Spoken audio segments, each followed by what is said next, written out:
샬롬 샬롬 샬롬 샬롬 샬롬 샬롬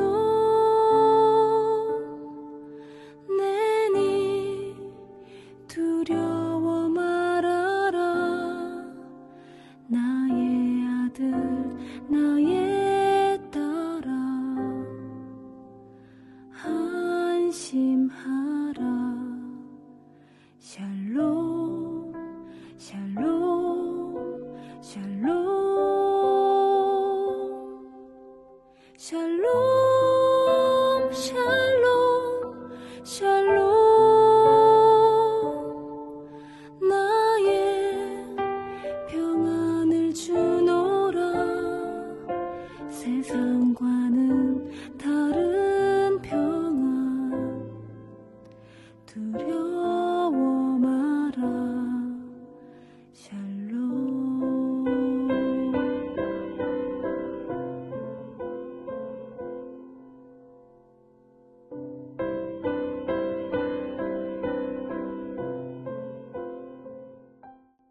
2024년 8월 3일 늘 푸른 새벽 예배를 하나님 앞에 올려 드리겠습니다.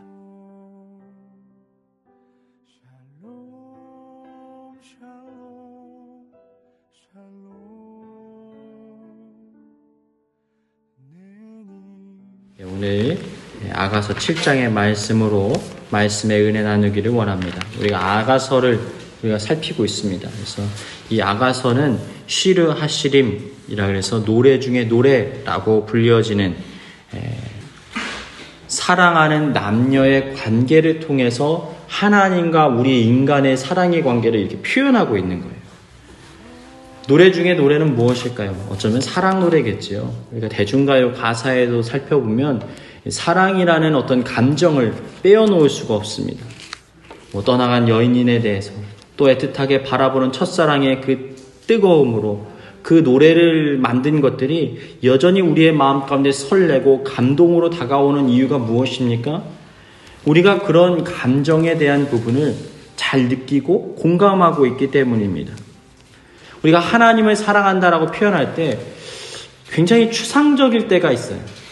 직접적으로 안 와닿을 때가 있습니다. 그렇지 않습니까? 하나님을 사랑한다 그러면 이게 사랑이 도대체 뭐지? 굉장히 이 추상적이고 나의 마음에 잘 안 와닿을 수가 있어요. 근데 우리 여러분 사랑이라는 단어를 인간과 인간과의 관계 속에서 내가 처음에 연인을 만날 때 그 설렘과 떨리는 마음으로 한번 떠올려 본다면요. 이게 이 사랑이라는 것이구나. 내가 하나님을 사랑할 때도 하나님이 나를 바라보실 때도 이런 설레는 마음, 두근대는 마음, 가슴 뛰는 마음으로 하나님이 나를 사랑하시고 나도 그 하나님을 이렇게 사랑해야만 하는구나 라고 우리가 떠올릴 수가 있는 거예요.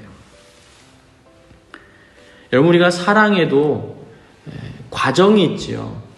사랑에 대해서도 우리가 표현할 때 굉장히 뜨거운 열정적인 때가 있고 사랑이 식어버리는 때도 있습니다. 그러면서 사랑이 더 견고해지고 승화되어지고 아름다워지는 형태로 바뀌어지는 것이죠.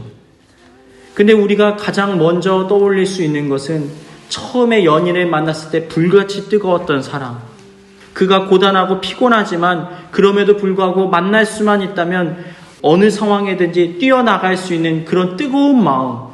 어디서 도대체 내 마음에서 힘이 나타나고 있는지를 알 수 없는 그런 사랑에 대한 뜨거움과 애틋함을 지금 아가서를 통해서 표현하고 있는 거예요. 근데 그런 사랑으로 누구를 사랑하라고요? 하나님 사랑하라는 겁니다. 우리가 신앙생활을 오래 하다 보면요. 하나님에 대한 사랑에 대해서 식어버리기가 쉬워요. 신앙생활을 오래 할수록 그리고 믿음 생활의 그 연륜이 길어지면 길어질수록 첫사랑의 뜨거운 감격을 잃어버리고 그냥 신앙생활 하는 거지. 그냥 이게 나의 삶의 일상이지 하고 너무나 자연스럽고 당연하게 받아들일 때가 있습니다. 그러다 보니까 이것이 얼마나 소중한지, 이것이 얼마나 고귀하고 가치 있는지를 우리가 알 수가 없는 거예요. 잊어버린 상태에서 삶을 살아갑니다. 그런데 우리는 때때로 그것이 우리 가운데 부재하게 될 때, 때로는 우리가 그 사랑을 표현할 길이 없을 때 마음 가운데 더욱더 애틋함과 뜨거운 마음을 발견하게 됩니다. 언제 그래요? 우리가 신앙생활에서도 코로나라는 시간들이 지나가지 않았습니까? 한 3년의 시간을 지나가니까 예배가 얼마나 소중한지, 신앙생활이 얼마나 가치 있는지, 옆에 있는 동역자가 얼마나 소중한 건지를 그때야 비로소 깨닫는 거예요. 야, 함께 모여서 예배 드리는 것도 축복이구나. 그게 당연하게 우리에게 주어진 삶의 현장이 아니었구나. 아, 이게 얼마나 고귀하고 가치 있는 것인가. 하나님 앞에 나아가서 마음껏 예배하고 하나님께 나아가서 마음껏 울고 사랑하는 사람들과 함께 깊은 교제를 나눌 수 있다는 것, 교회의 일을 마음껏 할 수 있다는 것, 그것만큼 큰 축복도 없구나. 그것을 우리가 깨닫게 되어지는 거예요. 사랑하는 여러분, 오늘 이 아가서의 말씀을 통하여서 여러분의 하나님을 향한 사랑을 한번 진단해 보시길 주님의 이름으로 축복합니다. 그래서 이 7장에 보면요, 이 술람비 여인과 그리고 솔로몬 왕이 애틋한 사랑을 합니다. 그리고 서로가 결혼을 해요. 근데 결혼을 하면서 순탄하게 그 과정을 진행한 게 아니라 잠깐의 헤어짐의 시간이 또 있습니다. 그리고 나서 다시 재회를 해서 그들이 사랑을 표현하는 내용이 오늘 7장에 등장하고 있는 거예요. 서로 부부일 때만 표현할 수 있는 깊은 사랑의 표현들이 오늘 본문에 등장합니다. 그래서 사실은 이 아가서의 말씀을 이 유대인들은 이 성년이 될 때까지는 읽지 못하게 합니다. 그러니까 이게 약간 이제 부부 사이의 어떤 사랑을 아주 깊이 있게 표현하고 있기 때문이지요. 근데 여기서 우리가 깨달을 수 있는 것은 뭐냐면, 사랑이라는 것은 그냥 단순한 관계가 아니라 서로가 서로를 깊이 있게 아는 관계라는 걸 말하는 거예요. 그의 삶의 어떤 부분까지도 그의 약점과 그의 장점과 그 모든 삶의 부분들 자리자리를 다 알고 있는 거예요. 근데 그것을 어떻게 하는 겁니까? 사랑의 렌즈로 살펴보니까 모든 것이 아름답고 사랑스럽다라는 것을 지금 표현하고 있는 거예요. 여러분, 우리가 하나님께서 우리를 어떻게 바라보시는지를 발견해야 돼요. 어떻게 바라보십니까? 우리를 보실 때 두고 보시기에도 아까운 존재로 사랑하시는 거예요. 야, 너는 너무 아름다워. 너는 너무 사랑스러워. 내가 너에게서 시선을 빼어놓을 수가 없다. 나는 너와 늘 사랑의 관계 맺기를 원한다. 네가 새벽에 나와서 기도하고 부르짖고 외칠 때 나는 그것이 너무나 기쁘다. 나는 너의 찬양을 듣고 싶다. 너의 섬김과 봉사를 기뻐한단다. 너 혼자서 지금 연습하고 준비하는 것 같지? 아니야. 너가 지금 수고하고 헌신하는 거 사람들이 몰라주는 것 같지? 아니야. 내가 다 알고 있어. 나 보고 있다. 내 마음이 무척이나 기쁘다. 너는 나를 사랑하는구나. 네가 나의 사랑에 부응을 해주니 내 마음이 기쁘다. 성경이 뭐라고 말해요? 우리가 먼저 주님을 사랑한 것이 아니라 주님이 우리를 먼저 사랑하셨다라고 성경이 말하고 있어요. 여러분, 이게 바로 성경이 말하고 있는 하나님의 사랑의 영역입니다. 그렇다면 우리는 우리의 모든 연약하고 부족하고 스스로 보기에도 모난 부분까지도 사랑하시는 하나님의 시선을 또 발견해야 돼요. 성경이 뭐라고 말합니까? 그리스도 안에서는 뭐가 없다고요? 정죄감이 없다고요. 어떻게 그렇게 당당할 수가 있습니까? 하나님께서 우리를 사랑의 시선으로 바라보시기 때문에 우리의 허물, 연약함, 부족함, 준비되지 못함, 이런 모든 부분까지도 하나님 어떻게 보시냐면 내가 채워야 되는 사랑의 영역으로 바라보시는 거예요. 여러분, 이게 얼마나 축복입니까? 하나님은 사랑하기로 작정하신 거예요. 우리를 사랑하실 수밖에 없는 것입니다. 그래서 오죽하면 우리의 죄를 해결하기 위하여 예수 그리스도를 십자가에 보내서 우리를 구원하신 거예요. 여러분, 그 사랑의 은혜가 깨달아지시기 주님의 이름으로 축복합니다. 그럼 반대로 우리는 어떻게 해야 돼요? 그 사랑에 대해서 반응할 수 있어야 된다는 것입니다. 어떻게 사랑합니까? 하나님을 사랑하는 거예요. 하나님을 가까이 하는 거예요. 하나님의 음성 듣기를 원하는 거예요. 하나님과 늘 곁에 있어야 되는 거예요. 하나님을 예배하고 하나님을 찬양하고 하나님을 경배해야 됩니다. 여러분, 연인 간의 사랑 어떻게 합니까? 말로만 사랑한다고 합니까? 나 사랑해. 난 당신에게 모든 것을 다 줄 수 있어. 말뿐인 사랑이 아니에요. 삶의 같은 시간, 같은 공간 안에 함께 머무는 거예요. 희생과 헌신이 함께 있는 거예요. 그 사람의 필요를 채워주는 거예요. 그 사람과 같은 것을 먹고 같은 것을 바라보고 같은 시간을 살아가는 거예요. 그게 바로 사랑이죠. 하나님을 사랑하는 하나님의 백성들은 어떻게 하는 거예요? 하나님을 사랑하기 때문에 하나님과 함께 하는 거예요. 어떻게 하나님과 함께 할 수 있습니까? 말씀을 통해서, 찬양을 통해서, 예배를 통해서, 기도를 통해서, 섬김을 통하여서, 교회의 사역을 위해 함께 하면서 우리가 하나님을 사랑하는 거예요. 우리가 로렌스 형제의 이야기를 잘 알고 있습니다. 수도사였고 아주 보잘것없었던 인물이지만 그가 하나님을 사랑하기 때문에 그 수도원에서 가장 말단의 역할을 감당하기 시작합니다. 다른 수도사들은 예배를 집례하고 하나님을 찬양하고 말씀을 가르치고 뭔가 위대한 일을 하는 것 같은데 그는 그러한 수도사들을 위해서 그 사이에 정리를 하고 그 사이에 청소를 하고 그 사이에 음식을 만드는 거예요. 그런데 그가 뭐라고 말합니까? 나는 계란 후라이를 만드는 그 순간에도 하나님을 사랑하기 때문에 하나님을 위하여 이것을 합니다. 여러분, 이게 사랑이에요. 우리의 삶의 모든 것들이 사랑으로 가득 채워져 있는 거예요. 하나님과 나와의 사랑의 관계를 맺어가는 것이 삶의 기준이고 삶의 목적이고 삶의 모든 것이 되어지는 거예요. 그러면 그 사랑의 관계 속에서 무엇이 보이는 거예요? 내가 어떻게 먹고 살고 내가 무엇을 위해 살아야 되는지 다른 사람과 내가 비교하고 나를 판단하고 정죄하고 비난하는 모든 것들 사이에 매여 있는 것이 아니라 하나님과 나만 보이는 거예요. 하나님과 나와의 관계를 더욱더 깊이 있고 아름답게 세워나가기 위해서 몸부림치는 것, 여러분, 이것이야말로 신앙생활의 근본입니다. 근데 여기서 하나님과 나와의 사랑의 관계가 깨어지면 하나님과 나와의 사랑의 그 본질이 흐릿해지면 다른 게 보이는 거예요. 연애하면 이렇게 말하잖아요. 아, 미쳤어.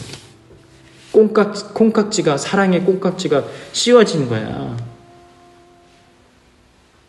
그것밖에 안 보이는 거예요. 여러분, 사랑하면 하나님을 사랑한다라는 것, 여러분, 그것은 바로 완전한 그 사랑 안에 매여서 그 사랑의 시선으로 모든 것을 재해석하고 바라보는 거예요. 우리의 신앙생활은 어떠합니까? 여러분, 우리의 삶은 어떠합니까? 정말 하나님과 나와의 깊고 친밀한 사랑의 관계 가운데 머물러 있습니까? 만약 그렇지 않다면 여러분의 삶과 신앙의 자리를 다시 한번 점검해 보시길 주님의 이름으로 축복합니다. 또 우리가 어떻게 사랑을 해야 합니까? 하나님이 사랑하시는 것을 우리가 사랑하는 거예요. 그게 뭐예요? 교회입니다. 교회. 주님께서 왜 우리 가운데 교회를 주셨는지 우리는 아주 깊이 있게 설명할 수는 없어요. 근데 우리가 알지요. 우리를 돕기 위하여서. 구원받은 공동체가 함께 모여서 우리가 예배 드릴 때 두세 사람이 내 이름으로 모인 곳에 하나님이 나와 우리와 함께 하시기 때문에 우리는 교회로 살아가는 거예요. 그리고 앞으로 오게 될 천국의 은혜를 지금 주님께서 허락하신 공동체 가운데 끌어와서 은혜를 맛보는 것이 교회 공동체고 신앙생활입니다. 그래서 여러분, 천국은 누가 가는 거냐면 교회가 가는 거예요. 아, 나는 교회에 속하지는 않았지만 나는 혼자 신앙생활 잘하고 있고 예수님을 나의 구세주로 믿어. 그럼 거기에는 큰 맹점이 있어요. 뭐가 있습니까? 그런데 왜 당신은 모든 것을 믿지 않고 선택적으로 취사하십니까? 그렇다면 하나님의 백성들은, 구원받은 하나님의 자녀들은 교회로 살아가라고 말씀하셨고, 교회를 위해서 예수님이 피를 흘려서 죽으셨고, 교회를 사랑하신다고 말씀하셨고, 교회를 우리 가운데 맡기신다고 말씀하셨는데 당신은 왜 그 일은 안 합니까? 왜 자신이 받아야 되는 권리만 추구하고 당신이 해야 되는 의무와 책임은 다하지 않습니까? 여러분, 그건 사랑이 아니라 온전한 신앙생활이 아니에요. 구원받은 하나님의 백성들은 이 땅에서 교회로서 먼저 살아가고 천국을 이미 공동체에서 맛본 사람들이 천국에 가게 되는 것입니다. 믿으시길 축복합니다. 그게 성경이 말하고 있는 내용이에요. 나도 구원받았어. 나도 예수님에 대해서 알아. 근데 나는 교회는 가고 싶지 않아. 여러분 한번 가만히 돌아보면 과연 구원받았을까? 하나님을 사랑하는 것, 보이지 않는 하나님을 어떻게 사랑한다고 표현할 수 있습니까? 거긴 자기 희생이 뒤따르는 거예요. 자기 헌신이 뒤따르는 거예요. 그게 어디서 표현됩니까? 교회를 향해서 흘러가는 거예요. 공동체를 향해서 흘러가는 거예요. 사랑이 그렇게 표현되어지는 거예요. 억만금을 준다 해도 하지 않을 일을 내가 지금 하고 있는 것, 여러분 그거야말로 사랑의 표현이고 사랑의 발로라는 거예요.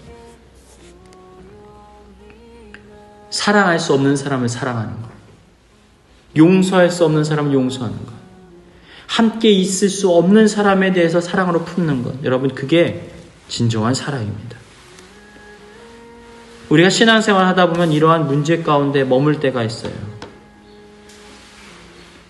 교회 같은 공동체 안에서 마음에 실망과 낙심이 찾아올 때도 있습니다. 그러나 여러분, 우리는 사랑해야 돼요. 주님이 사랑하시기에 나는 그분을 사랑할 수 있어야 돼요.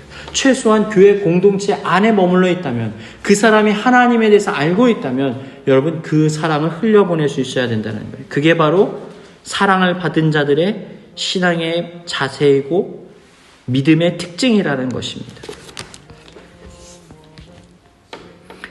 자, 그리고 나서 이제 10절 말씀을 보니까 이렇게 얘기를 해요. 나는 내 사랑하는 자에게 속하였도다. 그가 나를 사모하는구나. 여러분 여기 굉장히 중요한 얘기가 있잖아요. 신약 성경에도 이렇게 표현합니다. 신랑 되신 예수님, 신부된 교회. 열처녀 비유에서도 그런 내용이 나오지 않습니까? 신앙생활이라는 것은 결국 신랑 되신 하나님과 신부된 교회, 내가 서로 연합하고 사랑의 관계를 세워나가는 것, 그것이 바로 사랑이라는 것. 여러분 우리가 그리스도인의 삶이라는 것이 꼭 이것과 맞닿아 있습니다. 이스라엘 사람들은 결혼을 하게 되면 무조건 처음에 결혼하는 게 아니라 정혼이라는 기간을 거치게 됩니다. 한 1년 남짓 정도 정혼이라는 시간을 갖게 돼요. 근데 남녀가 서로 만나면 안 돼요. 남녀가 서로 떨어져서 결혼을 준비합니다. 혼인을 준비해요. 그래서 남녀는 같이 각자의 삶의 자리에서 자신의 정결함과 순결함을 지키면서 남편을 기다리는 거예요. 남편은 그 아내를 돌보기 위해서 여러 가지 준비를 합니다. 그리고 그 준비가 끝나게 되는 순간 부모님의 허락을 맡아서 어떻게 하는 거예요? 어느 날 어느 시에 전혀 예상하지 못한 때에 신랑의 행차가 출발합니다. 어느 정도 예고령은 있어요. 그러니까 갑자기 어느 날 짠 하고 나타나는 것이 아니라 이쯤에는 이제 신랑이 찾아오겠구나라는 것을 감지하는 그때가 있습니다. 근데 그때 이제 신랑이 늦은 밤 혹은 이른 아침 어느 때 어느 시가 알지 못하지만 신랑이 찾아옵니다. 그러면 그 신부가 뭘 해야 되는 거예요? 신랑을 맞이하는 거예요. 그리고 나서 이제 결혼식을 하게 됩니다. 그리고 마지막에 신랑과 신부가 포도주를 함께 마심으로 인하여서 그리고 잔을 깨트림으로 인하여서 영원한 언약이 성취되는 것으로 이 결혼식이 마무리가 됩니다. 여러분 이게 굉장히 성경적이고 우리가 기다리는 종말 마지막 때랑 맞닿아 있어요. 여러분 우리가 그리스도인이라는 것은 뭘 하는 존재예요?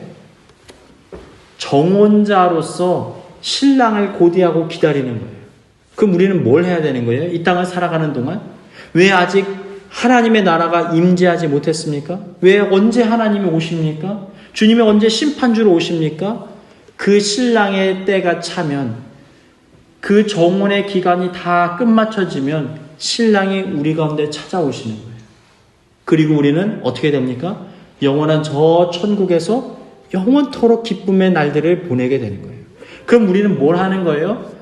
정결한 신부로서 준비되어지는 과정을 겪는 거예요.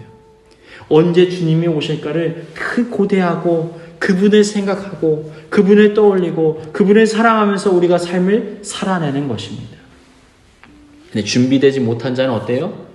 신랑의 부름에 들어갈 수가 없는 거예요. 슬피 울며 이를 감이 있으리라. 저 어두운 데 서서 슬피 울며 이를 감이 있으리라. 이런 일이 벌어지는 거예요. 여러분, 예수님의 십자가 사건도요, 잘 설명해 보면 이 내용과 굉장히 맞닿아 있습니다. 예수님께서 십자가에 달리시기 전에 마지막 만찬을 하시는데 뭐라고 말씀하시죠? 이제 마지막으로 이 내가 살과 피를 먹는 마지막 그 만찬을 하시지요. 그러면서 포도주를 내가 다시는 들지 않겠다라고 말씀하십니다. 그리고 실제로 십자가에 달리셨을 때 해용에다가, 그러니까 스폰지죠. 스폰지에다가 이 쓸개즙을 탄, 그러니까 약간의 마취 성분이 담겨져 있는 이것을 예수님에게 적셔주려고 하는데 예수님이 거부하셨다라는 내용이 등장합니다. 그래서 사람들이 이것을 해석하기를 어떻게 해석하냐면, 아, 예수님이 이 고통을 그대로 오롯이 견뎌야 하시기 때문에 그래서 이것을 안 드셨을까라고 생각하지만 사실은 그것은 반은 맞고 반은 틀린 해석이에요. 왜 그러냐? 여러분, 지금 정혼의 관계 속에서 결혼을 하는데 결혼의 완성이 어떻게 된다고요? 신랑과 신부가 한 잔에 있는 포도주를 함께 먹고 마심으로 인해서 그 잔을 깨트림으로 인하여서 이 결혼식이 완성이 되는 거예요. 그 예식이 그렇습니다. 그런데 지금 어떤 거예요? 예수님께서 다시 이 땅에 재림하시기 전까지 포도주를 먹지 않겠다라는 것은 뭐냐면 아직 결혼이 성립이 안 됐다라는 것을 표현하는 어떤 하나의 장치예요. 아, 그렇구나. 이런 비밀이 숨겨져 있구나. 그러니까 주님께서 언젠가 다시 오신다라는 것을 예표하는 장면이 예수님께서 포도주를 받으시지 않으셨다라는 표현인 것입니다. 또 바꿔 말하면 여러분, 가나의 혼인잔치 속에서 진짜 큰 일이 뭐예요? 다른 사람들에게 내줄 포도주가 없는 것은 여러분 괜찮아요. 진짜 문제는 뭐냐면 신랑과 신부가 같이 가지고 마심으로 인해서 결혼식이 완성돼야 되는데 그 포도주가 없다라는 것이 큰 문제가 일어난 거예요. 이러한 성경적인 해석과 이해가 없으면 우리가 자의적으로 성경을 이해하고 판단할 때가 참으로 많이 있어요. 근데 이런 기본적인 이 정혼의 개념, 결혼식의 개념 속에서 쭉 성경의 내용들을 바라보면요, 우리가 몰랐던 것들이 보여지기를 시작합니다. 근데 지금 이러한 사랑의 깊은 표현, 연인 간의 표현에 대해서 지금 성경이 말하고 있는 거예요. 여러분, 이 정혼자가, 아내가 남편을 기다립니다. 언제 나오실까? 님이 언제 나오실까? 여러분, 우리가 소설이나 영화 속에서 가슴을 먹먹하게 만드는 그 사랑의 표현들을 한번 보신 적이 있지 않습니까? 노란 손수건. 여러분, 그런 얘기 본 적이 있잖아요. 남편이 죄를 짓고 저 멀리 어딘가에 있었는데 그 아내가 너무나 소중하고 아름다우니까 그 아내에게 편지를 보내는 거예요. 나를 받아줄 수 있겠어? 나를 받아줄 수 있겠어? 만약 당신이 나를 받아준다면 저기 처마 밑에 노란 손수건을 하나를 걸어놔줬으면 좋겠어. 그런데 남편이 그 집을 이렇게 쓱 스쳐 지나가는데 보니까 그 집에 들어가는 입구에 있는 큰 니트나무에 노란 손수건이 잔뜩 걸려있는 것을 발견하게 된 거예요. 혹시나 남편이, 혹시나 님이 그 손수건을 보지 못하고 지나칠까봐 그 아내가 밤새도록 그 느티나무 아래에 손수건을 걸어놨기에 느티나무의 잎이 다 노랗게 보이는 거예요. 여러분, 이러한 사랑의 표현을 통하여서 우리는 무엇을 깨달을 수 있습니까? 하나님이 나를 그토록 사랑하시는구나. 그렇다면 나도 하나님을 그토록 사랑해야 되는구나. 독생자 아들 예수 그리스도 하나밖에 없는 그 아들을 죽이면서까지 우리를 사랑하셔야만 했던 그 사랑은 도대체 무엇일까? 여러분, 우리는 그것을 알아야 된다는 거예요. 그렇지만 하나님은 우리에게 강제하지는 않으세요. 하나님은 사랑이시다. 여러분, 어떻게 하나님께서 사랑하십니까? 하나님을 알면 어떻게 사랑하고 어떻게 사랑을 표현해야 되는지에 대해서도 우리가 깨달아 알 수가 있어요. 우리는 에덴 동산의 사건을 통하여서 성경 속에서 하나님과 인간의 사랑을 알 수 있습니다. 여러분, 어떻게 하나님이 사랑하십니까? 하나님의 사랑은 우리 가운데 선택의 기회를 주시는 거예요. 많은 것들 중에서 다른 것을 다 포기하고 그 그 한 사람만을 사랑했다고 결단하는 그 사랑의 마음을 받기를 원하시는 거예요. 그래서 어떻게 하십니까? 선악을 알게 하는 나무의 실과와 하나님 중에서 선택하라는 거예요.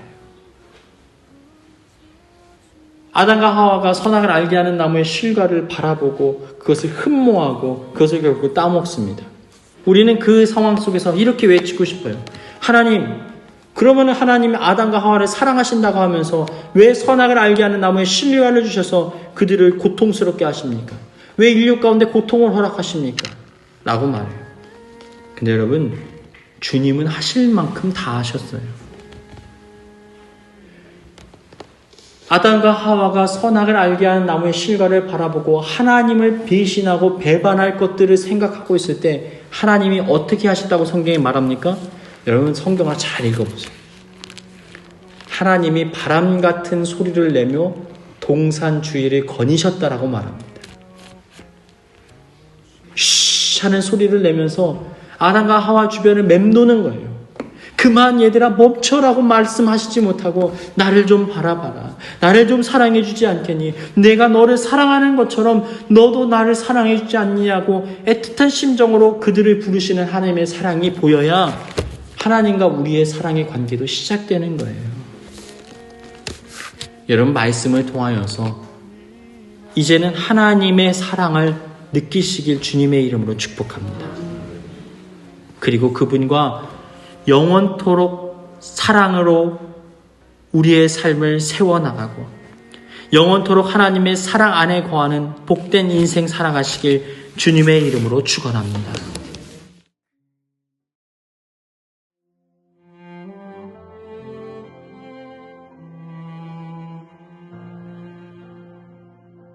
교회 주신 공동의 기도 제목을 가지고 다 같이 기도하겠습니다. 어떠한 상황 속에서도 오직 하나님만을 갈망하고 주님의 얼굴을 구하는 하나님의 백성들 되게 하여 주옵소서. 고라 자손들이 고통 속에서 하나님 앞에 회개하고 겸손한 심령이 되었던 것처럼 우리의 삶에 자리 잡은 교만함과 어리석은 불순물을 태워버리고 오직 주님만을 따르게 하여 주옵소서. 고난과 시련이 찾아올 때에 주님만을 의지함으로 소망을 얻게 하시고 베푸시는 크신 은혜와 사랑 안에 거하게 하여 주옵소서. 다 같이 기도하시겠습니다. 인자는 영원하도다. 상한 자들 고치시며 상처를 싸매시도다. 별들의 수를 세시며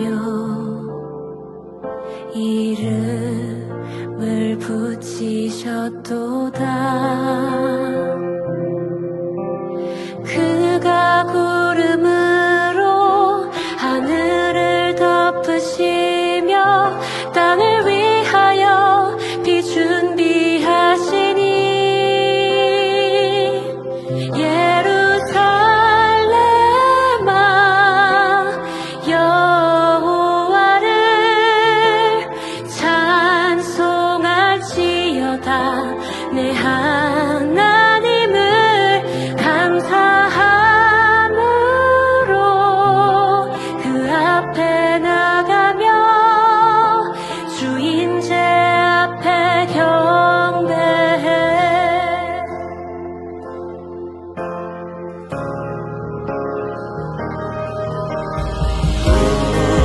우리 주는 위대하며 능력이 많으시도다. 그의 지혜 무궁하며 인자는 영원하도다. 상한 자들 고치시며